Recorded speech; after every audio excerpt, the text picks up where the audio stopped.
What is up, everybody? It's Dr. Vibe here, host and producer of the award-winning Dr. Vibe Show, the home of Epic Conversations, and I'm the host of Epic Conversations, 2020 Best Podcast News Award winner, 2018 Innovation Award given out by the Canadian Ethnic Media Association. I also co-host and co-produce the only online show in the world for dads and fathers that is sponsored by Dove Men Plus Care. And being part of that collaboration last year, was part of a team that reached out directly and indirectly to over 100,000 fathers around the world. So as always, I like to say you're blessed, highly favored, a magnet for miracles, and a solution for someone's problem. And why are we here? Well, most Sunday afternoons at 5 p.m. Eastern Time, we do something called Black Canada Talking. It's a live online event that provides Black Canadians the opportunity to give their takes and POVs on stories that are of importance to them, and also showcasing Black Canadians are doing great things. So we have another new friend to introduce you today. His name is David Griffiths. He has his MBA, PMP, and CEO and founder of Brothers Who Care. And we're going to focus on the Brothers Who Care of his journey today. He's known as the glue, the advisor, the coach, the connector, the get it done guy, the people developer, the care leader, and the mental health advocate. He is a man who holds numerous titles, which come from his many years of service to the community and in corporate operating in spaces where technology and business intersect. He strategically applies his energy, tenacity, and authenticity to help people and organizations reach their full potential. He is known for creating environments where people strive, share their gifts to the world, and make phenomenal transformations. As the founder and chief executive officer of Brothers Who Care, he has harnessed the power of collective philanthropy through partnerships and collaboration, and it's based in Toronto. Brothers Who Care is a network of 500 plus Black men and allies who have tailored their work to focus on the initiatives that significantly impact the Black community. The organization uses stories, images, videos to change the social, psychological, and economic health of BIPOC communities. The work that they do focuses on collective philanthropy. I gotta get that word. Philanthropy. There we go. That's better. Get that out of my mouth. Skills and education, financial security, and mental health and well-being. Lot more that I could share, but I'm speaking. He's going to get it out during our conversation live today. So let's welcome to the Dr. Vibe Show and Black Canada Talking, Mr. David Griffiths. How are you? I am well. Happy Sunday, Dr. Happy Vibe, Sunday and to you happy too, Sunday sir. to everybody listening. It's so great What's to be going here. on? What's going on? Hey, Ben. The first thing I gotta say is that I'm loving the weather in Toronto over the last little while. It's been so warm. Heading out. Last night it was actually I went out to a corporate birthday celebration, and you could go out in November and not wear a winter coat. I mean, Yes. Yes. I was having a conversation with someone saying, man, this global warming thing, I go, don't complain. Just hold your tongue. Just enjoy it while you can, because there used to be a phrase, payday is coming. Well, snow is likely coming too. So let's just hold our tongues and enjoy it. Yeah, and when it comes hard. We know that. Oh, yeah. It comes hard. But a real pleasure to finally get you on Black Canada Talk. We've had some offline conversations and finally getting you on here. So we appreciate you taking your time out of your positive, productive schedule to be with us today. So like we like to do when we have new friends on Black Canada Talking or anything that I host, can you give a little background of yourself, like going way back, where you came from, growing up, etc.? Man, go all the way back. Now you're challenging me. Yeah, well, if you don't know your story, you're in trouble. True.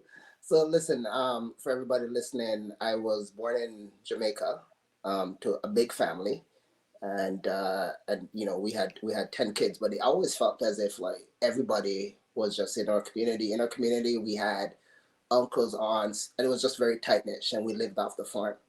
And came to Canada when I was 14, and it was rough adjusting, right? But then I realized that these fundamental values that you grew up in sort of these, this community in Jamaica, where it was from humble beginnings, but just the sound values around spirituality and community and collaborating and giving back, you just never lose that. And if you ever run into a jam and you draw on those values, you're good. right? And so coming to Canada, I remember going to grade 9. Um, I had like this massive breakout, and I just couldn't connect with folks. And I found solace just volunteering. And I started volunteering with that was when Toronto had the 6 boroughs. So there was York region. I volunteered with the York region community. Um, and, volunteering has just been a key piece of me, and this whole idea of social impact and sort of giving back has really just been breathed into me as my sole purpose, right? And I mean, fast forward, by the time I was done high school, I was already student council president, and I attribute a lot of that to those kind of fundamental values. Um, so today, I'm an associate partner with IBM, and that's what I do by the day, 9 to 5. And outside of that, you talked about Brothers Who Care, which we're going to be focusing on. That is kind of where the passion goes, right? And so my objective is, how do I merge the professional and personal spirit? Because in the reality, if you talk about global warming, you talk about everything else, soon enough, and it's already here. And one thing that the pandemic taught us is that our personal lives, our professional lives, and our community lives, like, Mm-hmm. they're not separate, they're intertwined. And Mm-hmm. so as we find a way to sort of integrate those pieces, that's when we become a more productive society. Love it. Love it. Yeah. Love it. Love it. I want to stay with the early days a little bit. Hmm. First things first, how was it growing up in a family of 10 kids? And how did you manage? And where are you in the rank of the kids? I'm the last one. And Oh, spoiled baby. The spoiled baby. All but here's the right. thing. I know a lot of people say that, when spoiled baby, but there are two phrases that come to mind when I think about me growing up as the last one. One, they used to call me wash belly, because Yes, I know the that idea of the term. wash belly is you're the last one coming out, right? So you wash the belly. And then the second thing is sort of this whole concept about your look about your talawa, because I I felt know like that. as the smaller one that that everybody was just picking on me, right? Like I kind of grew up always having to fight for a position or to be noticed, and and yeah, I mean, it was just fantastic sort of growing up. Like, you had so many folks to look up to, but at the same Mm, point in time, um you learn from everybody else's mistake, so you stood to benefit a lot from the path that everybody else went through. And mhm. then by the time it got to you, it was like, okay, don't do this, don't do that, don't do this, don't do that. And so there's a lot of tremendous value that comes from that, right? Nice, nice. Growing up in such a large family, and I'm sure there was extended family, was there a village environment in your growing up years? Yeah, well, I'm not sure what you define by village, but I mean, my experience, and if you're gonna kind of view this as village, is that there's probably about 12 houses in our community. Mm-hmm. And of those 12 houses, 7, 8 of them were like your aunts or your uncles, either on your mom or your dad's side. And so, it was back in those days, right? You didn't have phone or technology. But if you said something, or if you pick a mango or you pick an orange that you weren't supposed to pick, or you did something, by the time you got home, your mom already knew. Of course. you know so I mean, that whole concept of a village, and everybody kind of takes care of each other. I would say, yeah, that was very fundamental growing up. Good. Yeah. Uh, what did you go with both your parents? Because I don't like to make assumptions. Yeah, I definitely did. Grew up with both my parents. Miro Griffiths, my mom's still alive. My dad passed away when I was 9 years old. My uh, condolences. yeah. And my dad passing away, like, my mom just put tighter handles on you. And I think, we talked earlier about global warming. There's two sides of a coin. I think God put us on this earth to sort of make an impact while we're here. And then circumstances happen, and we need to make the best of the circumstances. So my Mhm. mom, in my opinion, did an incredible job of adjusting and making the best of the circumstances when my dad passed away at an early age. And I think it also kind of created an opportunity for me to come to Canada. I came to Mm-hmm. Canada to live with my oldest brother, Okay. who Trevor Griffiths, who created a space and an opportunity for us to be here. And I have so much to thank him for, because without him making that sacrifice, and his wife Carol Griffiths, to sort of bring the family members of the family to Canada, then I wouldn't be where I am today. So, I give a lot of thanks for that. Just want to see if you want to chat a little bit about this. Does the loss of your father at such a young age have any impact on the work you do today? Certainly does. I mean, not that I kind of sit there and think about what are the reasons why you do the work that you do today. Mm-hmm. But I think that, my mom, she always says, your dad loved you guys very much. And he always wanted to know where you were. He always wanted to know that you weren't being a burden to somebody else. He always wanted to know that you were kind of creating spaces where you're being respectful and honest. And so I go back and talk about the values. Yeah, I mean, fundamentally, those values. And I think it's very important, right? Growing up, one of the things that we didn't do well enough, even in that space, is just have expressions of love or expression of emotions. It was something that was pretty contained. It was shown but not said. Right? I think the first time I probably told my mom that I loved her, I think I was maybe 18, 19 years old. Do Years you after. remember that? Do you remember that moment? Yeah, I think so actually I think I was 18, and that moment was when my mom came to my high school graduation.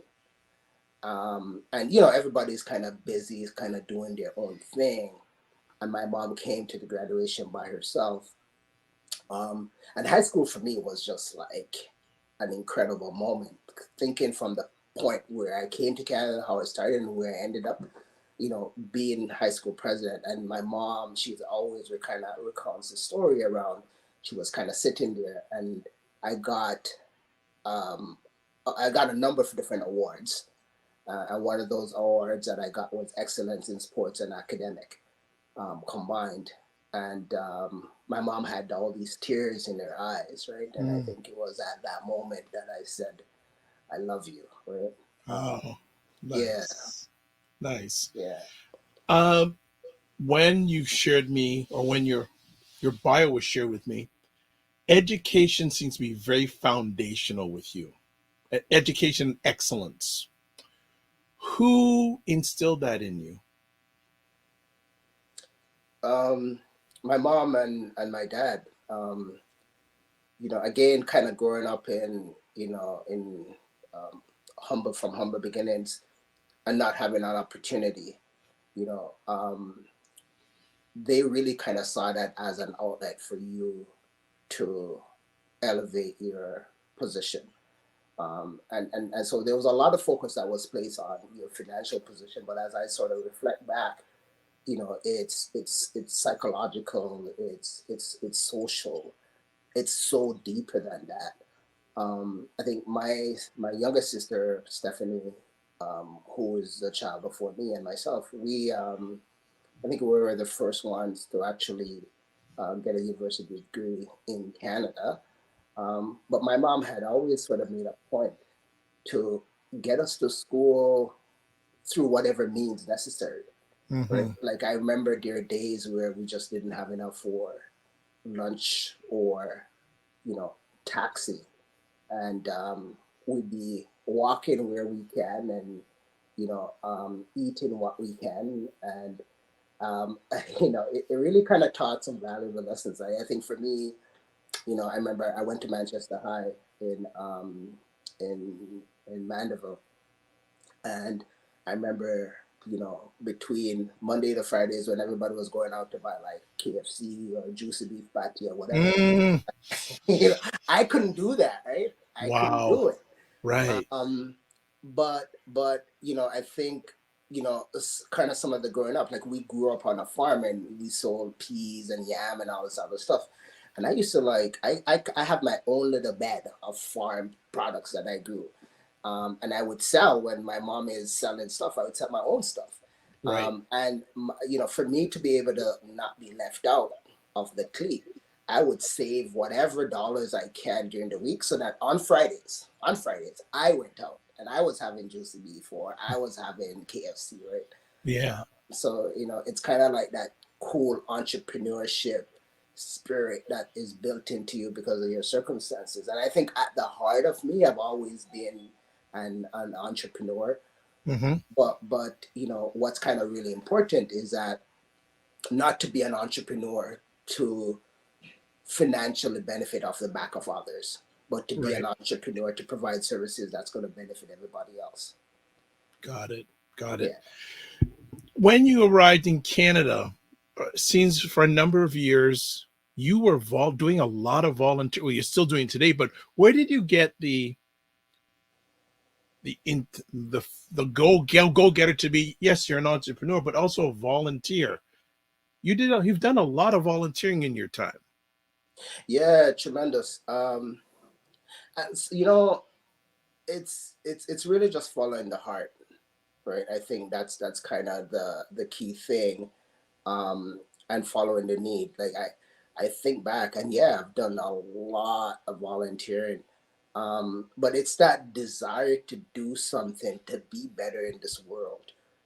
I grew up so I grew up going to church every Sunday and going also to youth Sundays and singing in the choir, and I think at the core, the one thing that doesn't sit well with me is when our experiences and society allows us to take advantage of other people.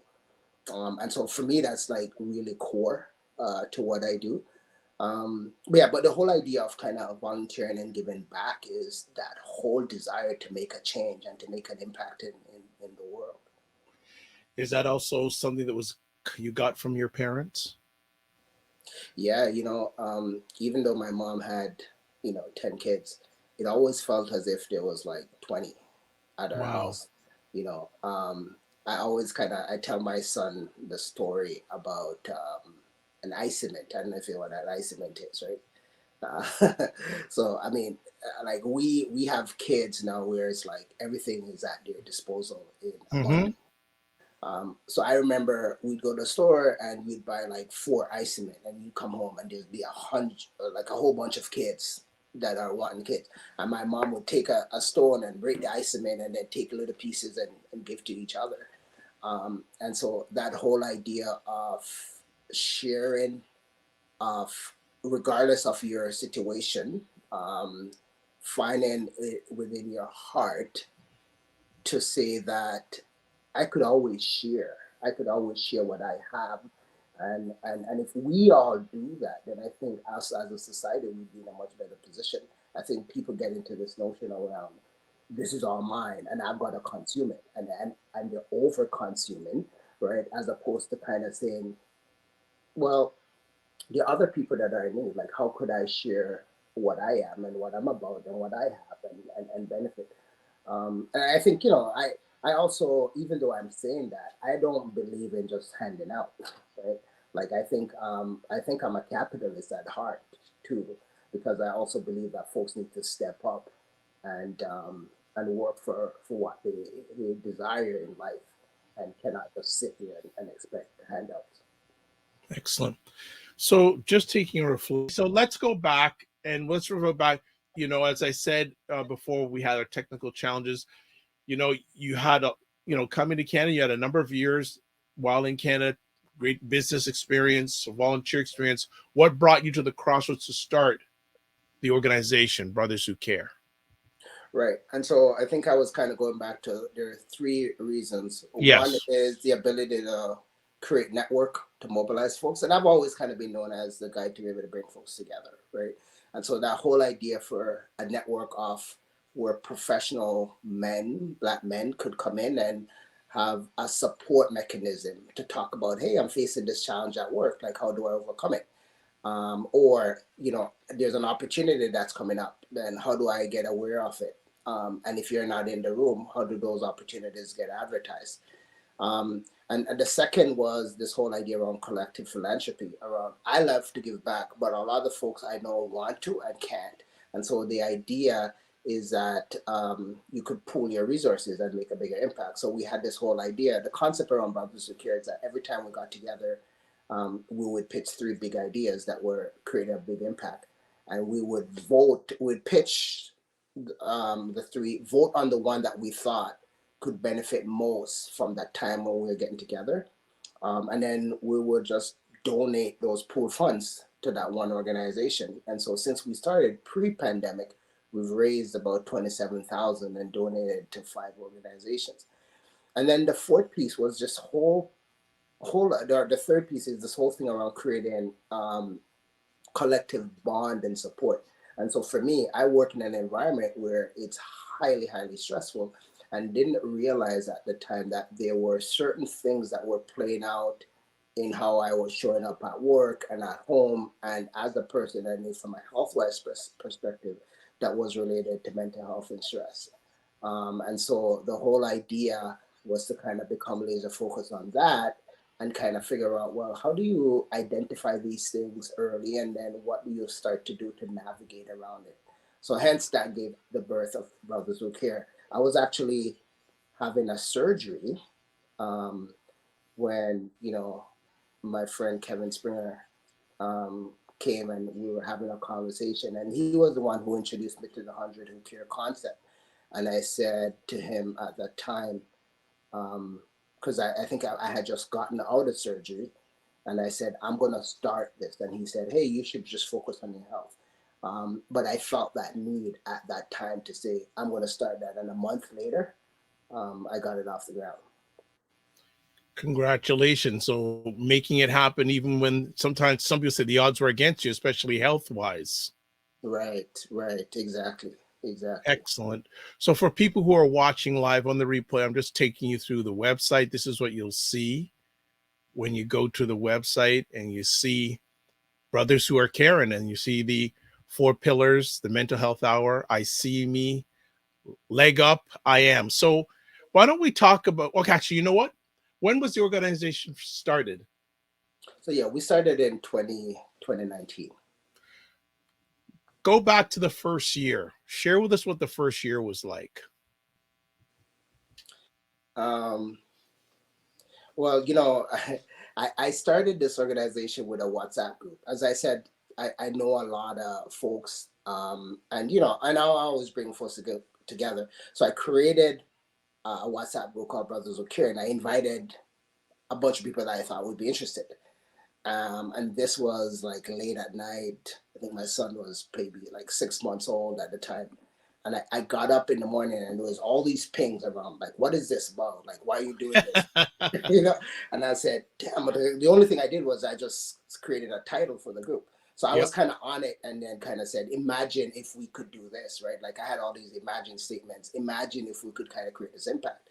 And so that was like in January. Fast forward in March, we had our first session at Joey's, and the turnout was amazing. I think we had something like 70 something guys who came out. Wow. And it was just like really energetic, and guys were just vibing, and so we'd meet for 3 hours, and then we'd have this thing where folks are just like networking and talking to each other and, you know, reconnecting.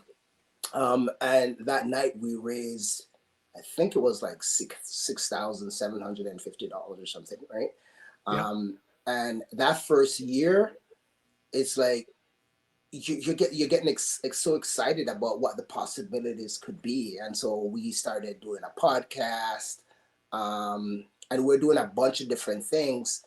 That year, I also had my first trip to the continent. And so there was a lot that was happening that year. I was also recovering from my surgery and a bunch of different stuff. So that first year, we made some big impact. Like we donated, I think we raised $20,000 that first year, and we donated to 3 charities. It was C Toronto, it was Yace, Alder Jane Finch, and it was Malton Neighborhood Services.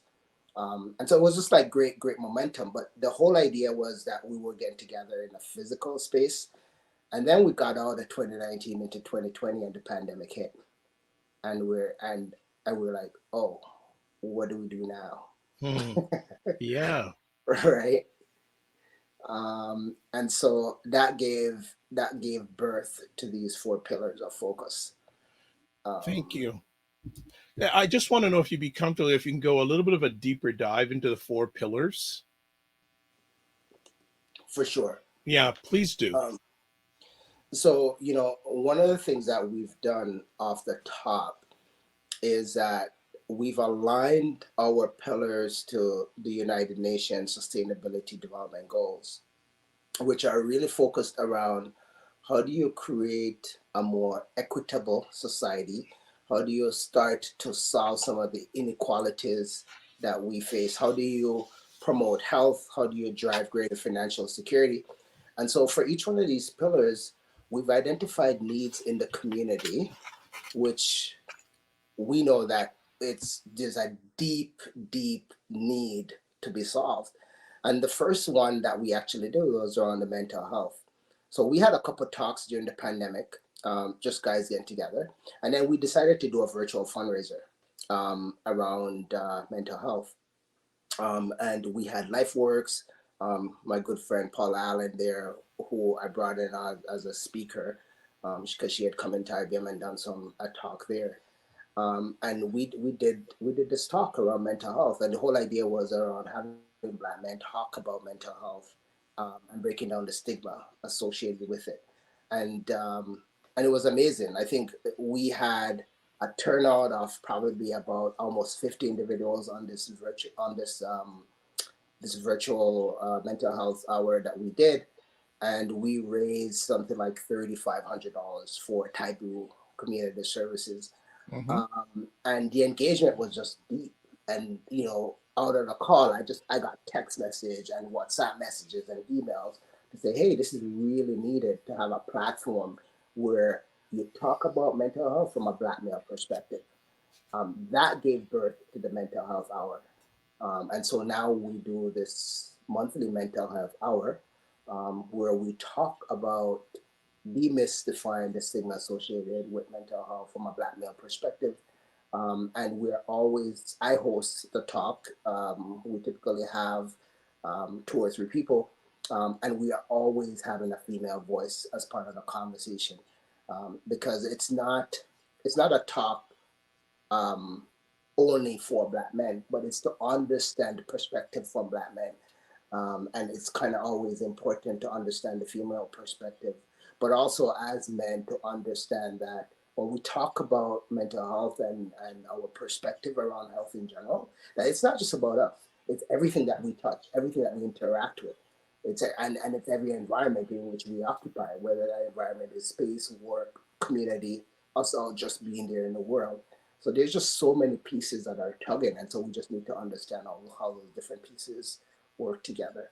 So that's on mental health and wellness, and it's tied to the United Nations Sustainable Development Goal around ensuring better wealth, better health. There's stats out there that says that by 2030, stress could become the world's #1 health challenge. If you stop and think about that, it's just like it's mind blowing, right? And folks just even kind of think about it, but the impact of mental health and stress on the body plays out in so many different ways. From a health standpoint, how healthy you are, it affects your eating habit, your sleeping habit, your interactions, and how you interact. So the whole idea around mental health, folks kind of tend to have the stigma around it, but it's our mental health is our physical health.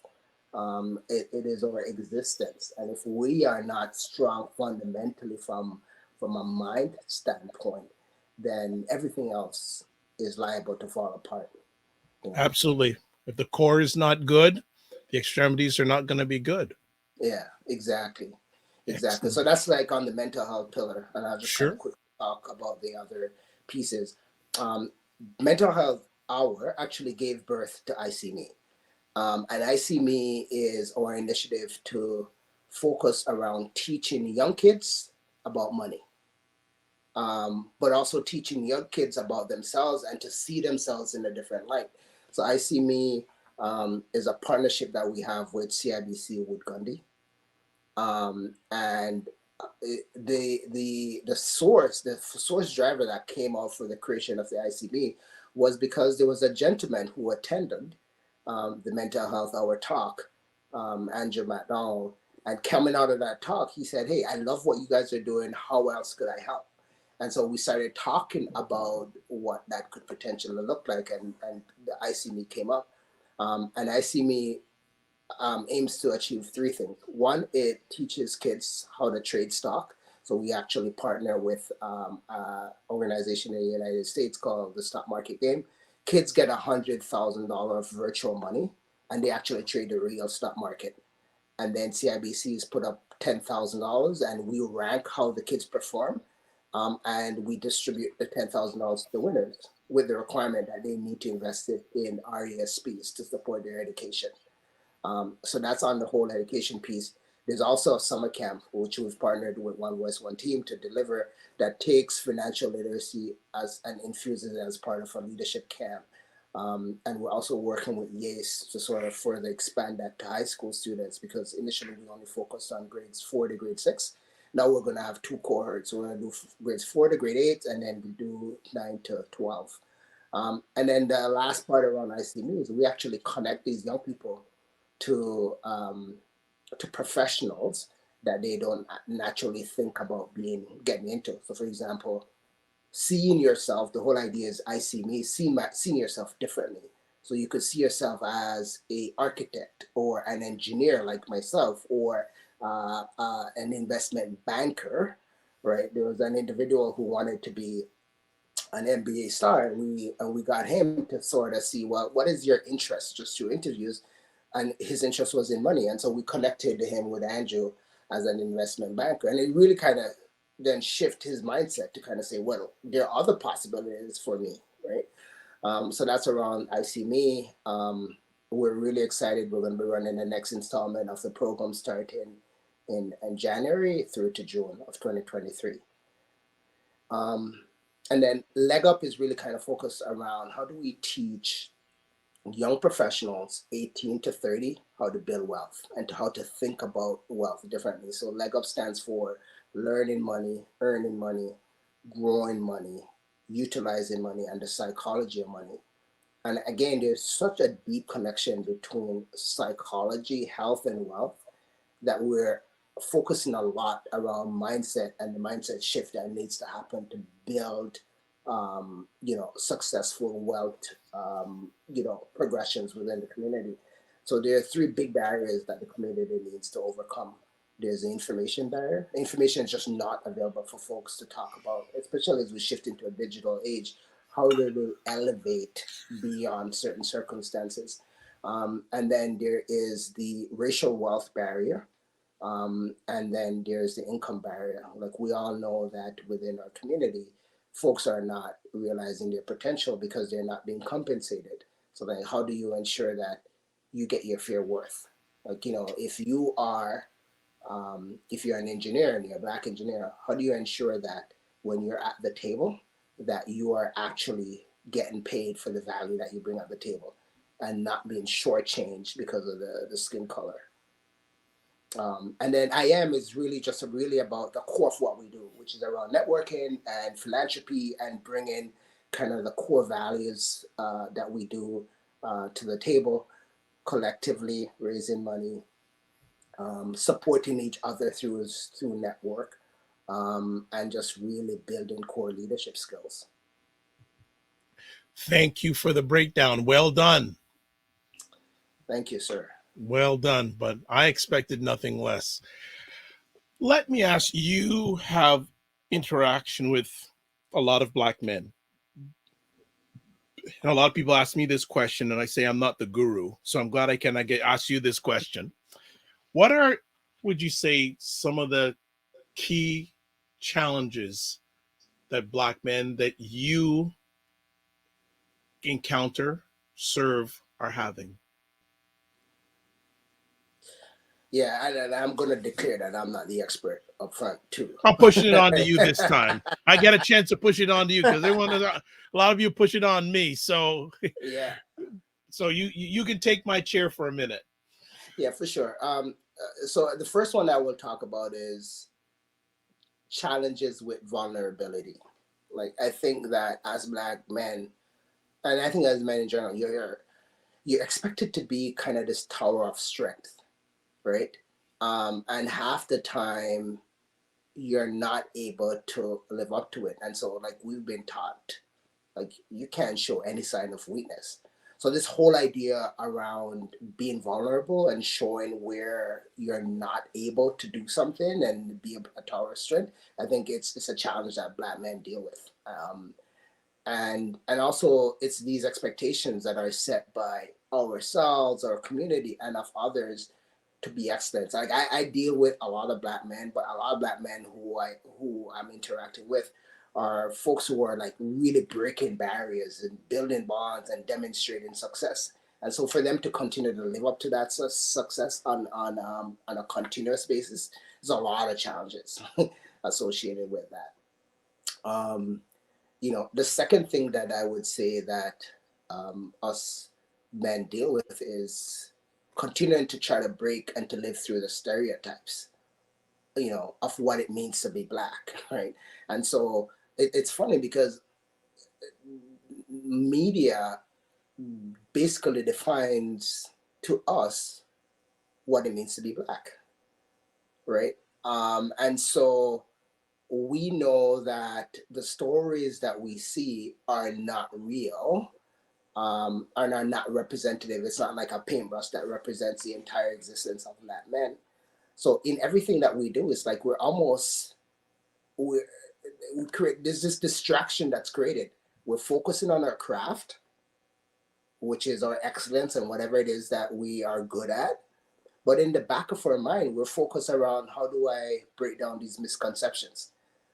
And so your energy is torn, your energy is split.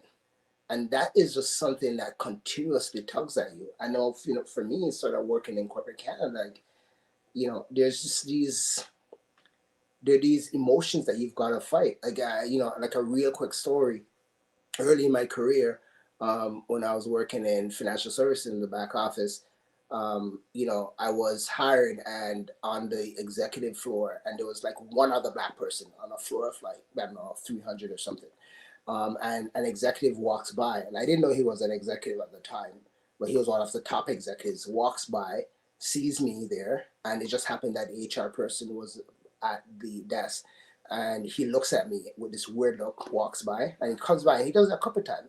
And then at one point in time, he stops, and then he says to the HR lady, he says, "Colleen, what is this?" And she looks at him and says, "What do you mean?" And he says, "What is this?" And then he says, "Oh, so you just go around making these decisions without consulting me?" And then he just walks away. And I can't tell you the profound impact that has on me, because regardless of whatever level of success I've achieved, whenever I step into a space, and there are white males there primarily, then I'm always thinking they're kind of saying, "What is this?" Right? And that kind of that psychological impact that has on you.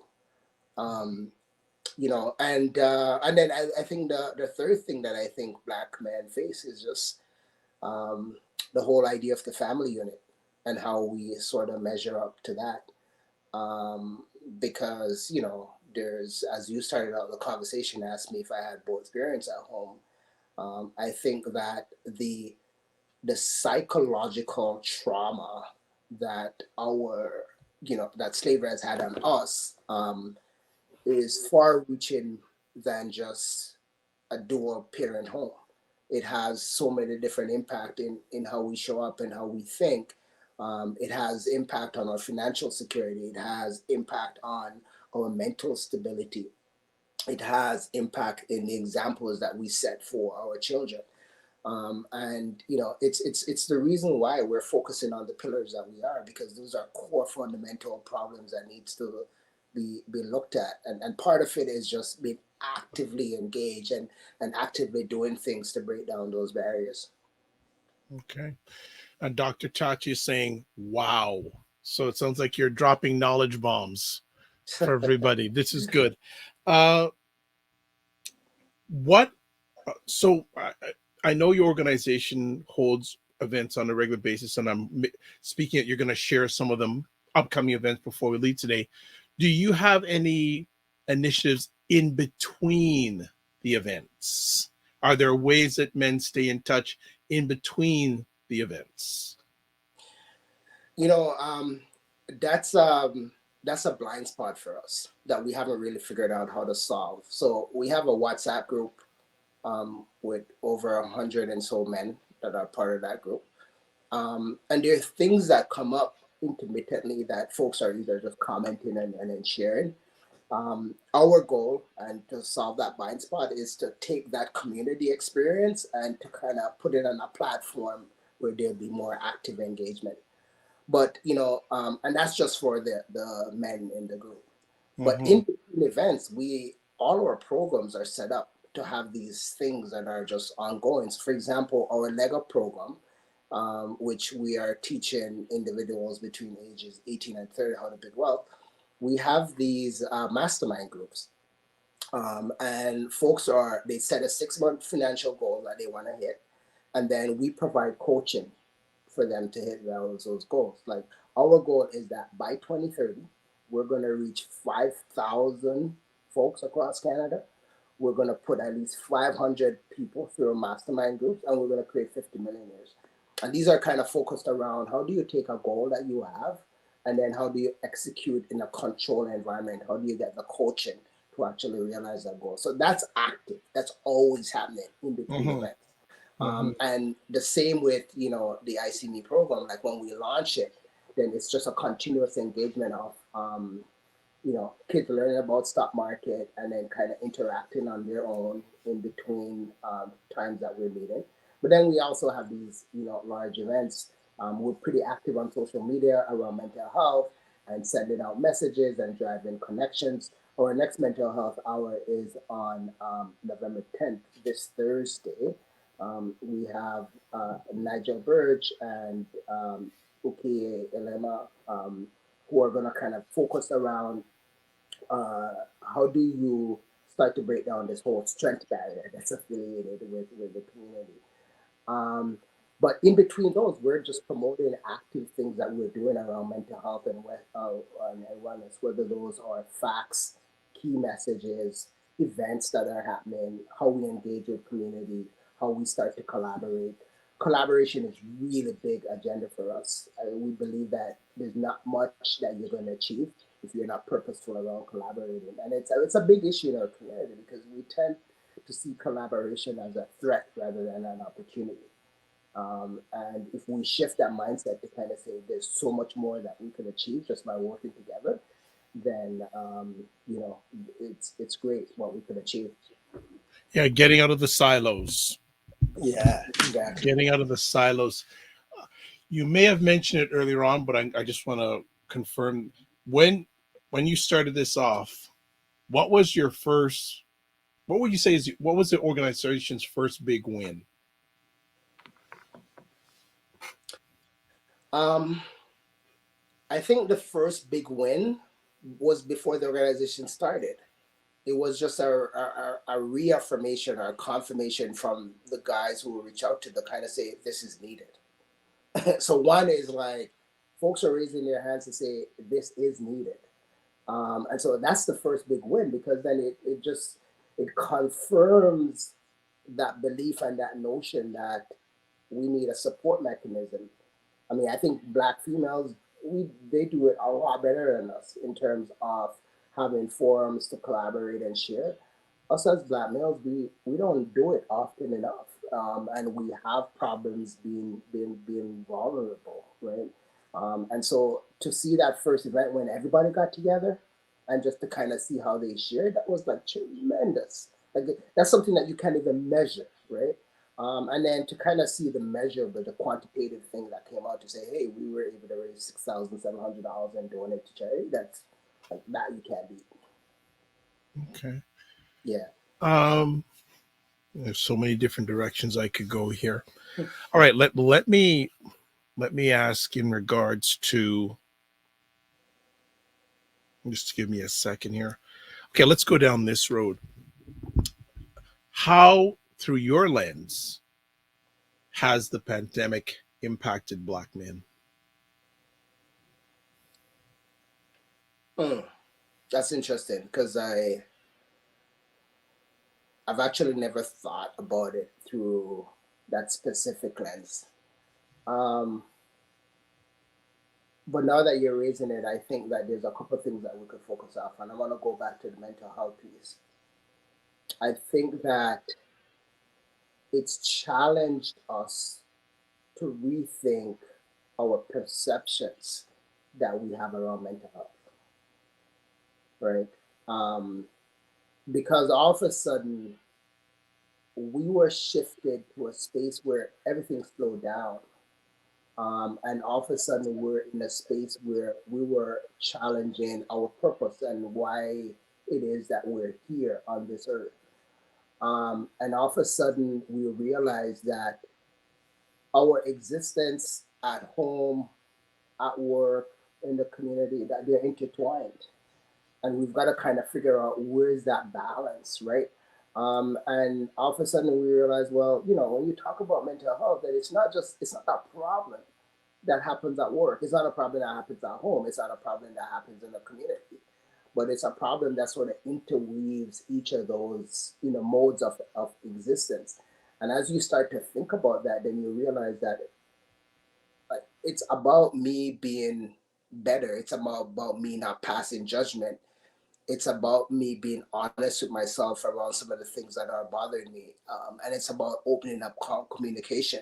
And so, we're hoping that as, for black men who are watching, it's about let's be open to having these conversations.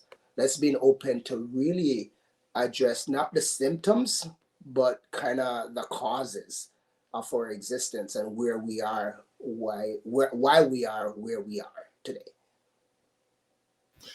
So, someone who I have not seen for a long time, Simone Jennifer Smith, says he has such a powerful individual. He's such a powerful individual with a presence. Respect this man to the fullest. Good to hear from you, Miss Simone Jennifer, as I call her, Simone Jennifer Smith. Uh, One is what? incredible. Yeah, from your lens, where do we need to put our energies in helping black men?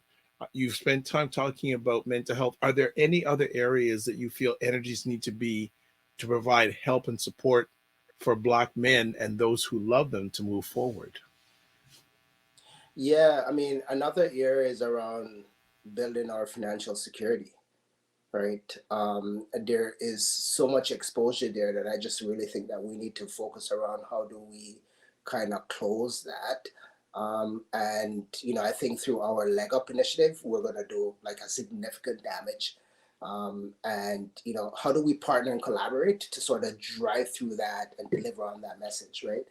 Um, the other area that I think is just an expression of love, right? I think that we are just not doing that enough.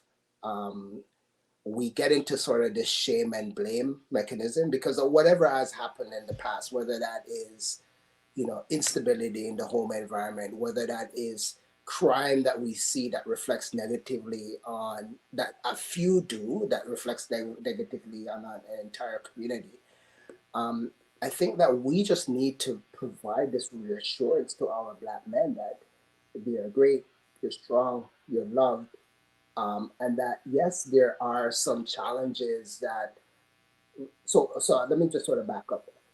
As black men, we're probably the only race that carries the burden of everybody else in our community, whether that is great or bad. Like we're carrying that burden, and I think we get weighed down more by the bad things rather than the good stories. And so our focus around telling, using videos and images and stories to kind of tell these positive stories, that's what we need to do. That's going to elevate the faith and the strength of the Black man. We need to continue to do a lot more of these things. And when we do a lot more of these things, then we start to shift that mindset. It's a mindset shift that needs to happen. Okay. Simone Jennifer says, yes, leg up mastermind group. And also says, big, hairy, audacious goals. The BHAG, as we call it. Right, right. Absolutely. What what message do you have to the partners of Black men? The partners. Um, so, this whole idea that as Black men, that we are not fallible, like, let's break that down, right? Um, we have insecurities, and the challenge is that we're not always going to show it because we've been taught not to, right? And so, as partners, we've got to be able to demonstrate understanding. So, demonstrating understanding starts with showing empathy. And when you start to show empathy, you don't come from a place of knowing, but you come from a place of seeking out what the truth may be, and trying to work with it through a different lens, right? And so, like I remember when I was working in the U.S. at Nortel, they used to have these diversity and equity inclusion groups, and I remember the instructor kind of saying, "Can you see your own eyes?" And if you can't see your own eyes, then when you look through the world, you've got to be able to kind of reflect and see the world through a different lens. I think if we do that, then that starts to shift. And so for partners, I want to say demonstrate empathy, listen, don't judge, try to see the world through different eyes, and understand too that we have a responsibility for our young men. Like I'm so hyper focused around what example do I set for my son, and not just my son, but an extension of my son, like and my daughter, um, because it doesn't matter what you do. I shouldn't say it doesn't matter what you do, but you could do a ton to influence their lives.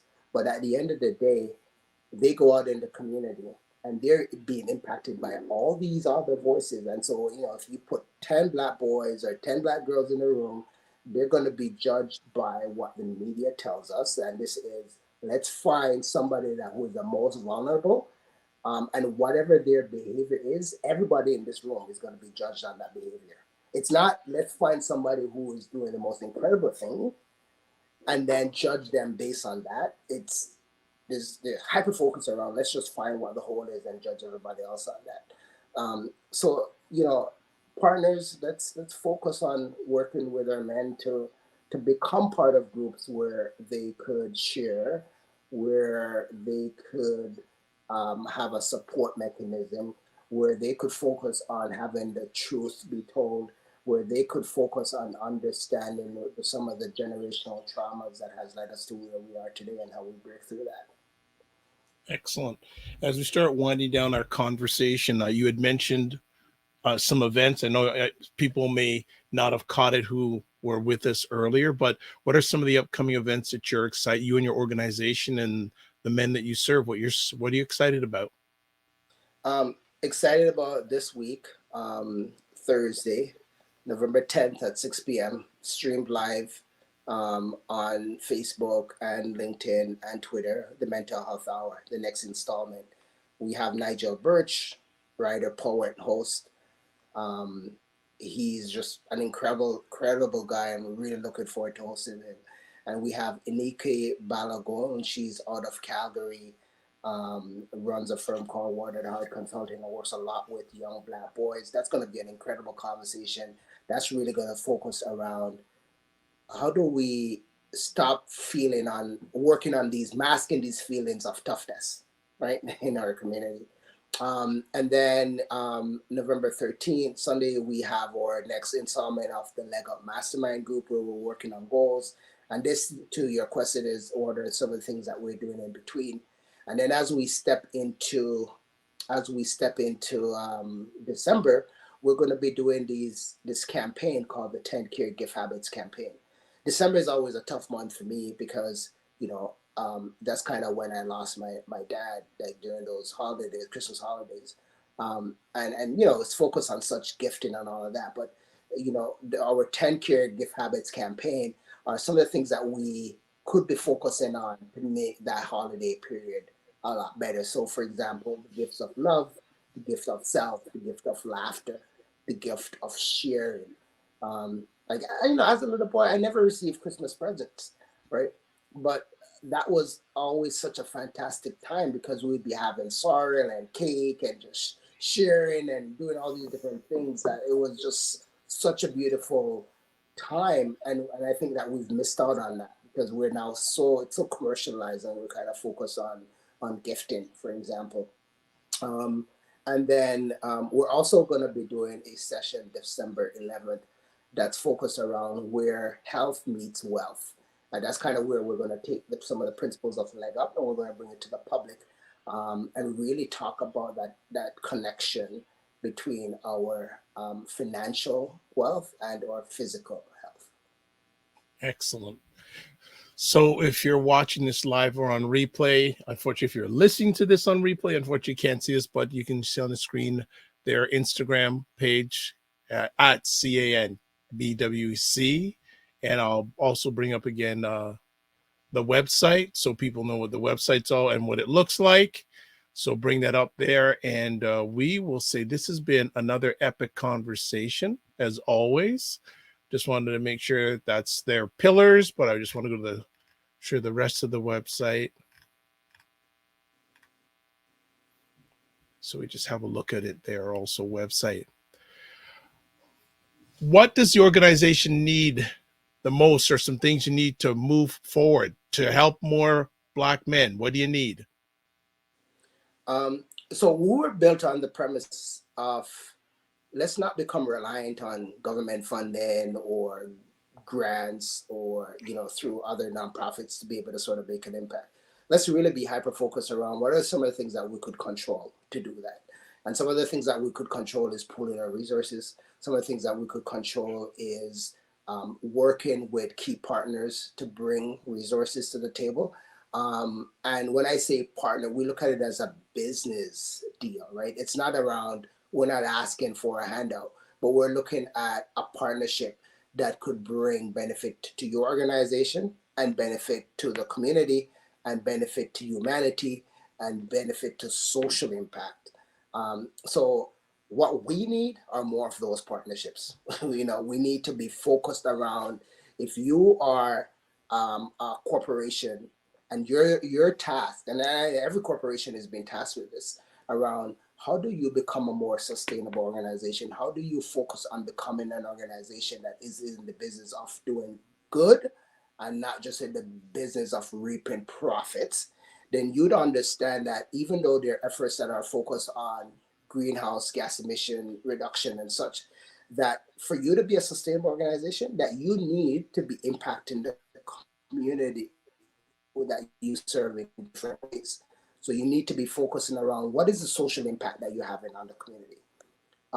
What is the impact that you're having on your employers when they step out of the office, or in instances where they're working virtual and they're in the community? When work is done, how is their health outside of work? And if you're not doing something to impact that, then you're not living up to your commitment to be a sustainable organization. So I'm saying, hey, organizations, partner with us. And it's not just we're helping Black men, but we're helping to bring stronger societies. We're helping to bring stronger community. And we're helping to bring just healthier and happier folks, whether that is at work, at play, in the community. And then, for individuals, we're always looking, you know, my mom always says two hands, one hand can't clap. And so you need two hands. So we're always looking for additional hands for us, for you to work with us in this journey. So if you have time to volunteer, volunteer. If you don't have time and you have resources that you could put to use, then help us and put those resources to use.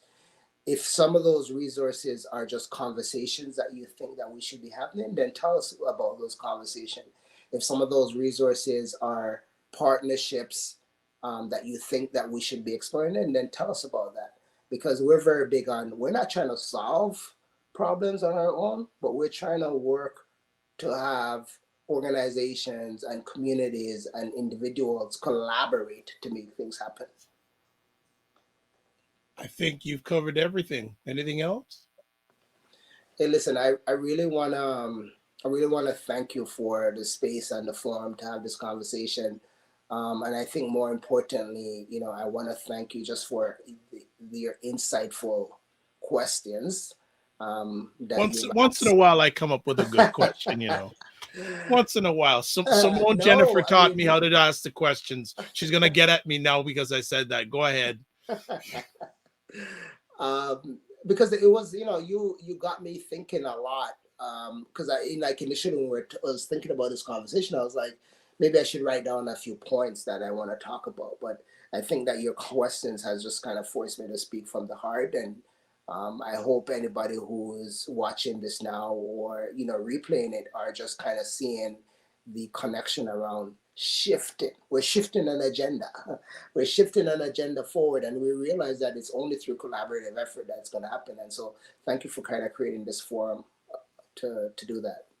No problem. It's what I do. Actually, the impetus of me creating this forum was based on a book I bought back in 2009 called Black Men Obsolete, Single, and Dangerous. Mm. That was my impetus in starting this journey of over 4,000 conversations. So that's what I do. And it's, I think you mentioned, maybe directly, indirectly, we have to control our narrative, because if you don't control your narrative is going to be controlled by somebody else. Yeah, So absolutely. it's very important in regards to that. And Simone Jennifer says yes, she's agreeing that she taught me how to do this. And Simone, she's also saying great questions, Dr. Vibe, you learn well. I have no choice with you. And she says LOL. And yes, powerful book. So anyone who doesn't have that book, you should read that book, because it's a powerful book that I bought. Like I said, it was written back in, let me just check here, 1990. And it's still I think, one of the foundation books for Black men and those who love them. That is the book. That's That amazing. Yes, and That's I've actually had some Black men on my show. I've mentioned that book and say, yeah, I've got that book. Well, I don't have that book, but Ah, now it's on my okay. list. Well, if you need it, we certainly can tell you how you can acquire it. But I'd like to say thank you for everything you and your organization have done, are doing, and will be doing. Whoever's on your Facebook page, yes, Mental Health Hour, Thursday, November 10th at 6 p.m. Eastern Time. And like BWC on Facebook, LinkedIn, and Twitter. And yes, Simone Jennifer, you can share this video after. Most definitely. That's what I want you to do. Get it out there. Get the message out there. So thank you again. And remember to give yourself grace, and don't just manage your time, manage your energy. I love that.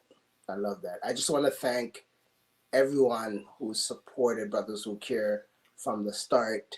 I want to thank more recently Simone and Jennifer Smith and Selena for, helping to drive some of these purposeful efforts that we're doing.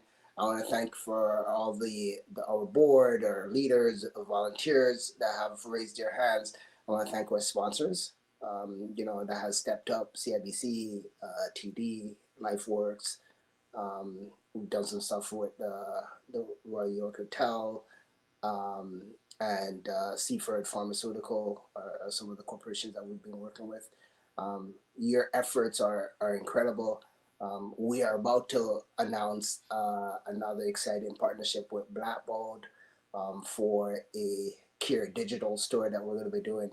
And our whole concept is we believe that partnership is meeting philanthropy at that stage, and that private corporations and the need for private corporations, but also the need for human impact, that those things are colliding. And as those things colliding, then we're going to need to be more purposeful around the work that we do. And it's not just for profit, but it's around how we shaping humanity. And so everything that we're doing is going to be focused on that. Yeah, purposeful and intentional. Yes, profits and purpose are colliding. Exactly. Yeah. So Simone, for some reason, says David is the man. And Dr. Tachi from Florida says, great show. Thank you back, Simone Jennifer. Hope I hear from you soon. I hope, because you're always got things going on. So if you can stop your tour for a minute and just give me a call, that'd be great. And she also says, we got you, David. Moving forward, never back. Love it. All right. Be well and keep the faith, my brother, and keep in touch. All right. I will. Peace. All right, everybody. Epic conversation. As always, this is what we do. And there's the contact information one more time. And I'd like to say thank you for everyone who watches live on the replay. It's appreciated, not taken for granted. Just a few other things. If you want to catch me, I'm on Sunday, 5 p.m. Eastern Time, Monday and Friday mornings, 9 a.m. The Morning Vibe, co-hosting with Ryan Knight, who's the executive director of the Afro-Caribbean Business Network. And 9 p.m. on Saturday evenings, I host and produce State of Things with Aisha and Jill. That's Aisha K. Staggers, Jill Jones, and Laura Lala Key, where they discuss mostly social political stuff going on in the United States of America. So I just wanted to share that out. So a few last closing things. If you want to catch replays of Black Canada Talking, well, that's at you can catch them at the Dr. Vibe Show on YouTube and Facebook. My website, the DRVIBESHOW. You can catch replays there. And if you'd like to promote your business or service on your show, contact me at dr@the.drvibeshow.com. So as I always do, this is where I close out and I say, live your life as a dream. If you can dream it, you can make it. Sometimes you have to get small to get stronger. Block assumptions and aim bigger, aim better, aim higher, aim wider. Love, faith, and respect. And remember to give yourselves grace. Please subscribe wherever you're watching this. Subscribe to the Dr. Vibe Show so you'll get notified. I think subscribe and get notifications on upcoming epic conversations. God bless. Peace to all. Keep the faith and walk good. And we'll see you soon.